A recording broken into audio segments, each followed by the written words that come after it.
আজকে সকালে ঘুম থেকে উঠেই দেখলাম যে অনেক বৃষ্টি নামছে। আগামীকালও রৌদ্র ছিল, অনেক তাপমাত্রা ছিল।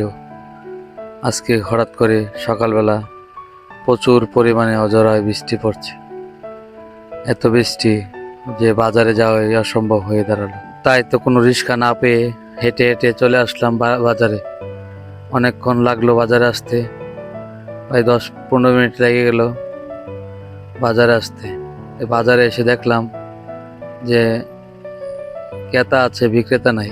এত প্রচুর পরিমাণের মাছ উঠতো আগে, কিন্তু আজ বৃষ্টির কারণে মনে হয় তেমন মাছ দেখা যাচ্ছে না বাজারে। অল্প কয়টা মাছ উঠেছে, কিন্তু বাজারে তো আগের মতো মাছ দেখা যায় না, সবগুলি চাষের মাছ ওঠে।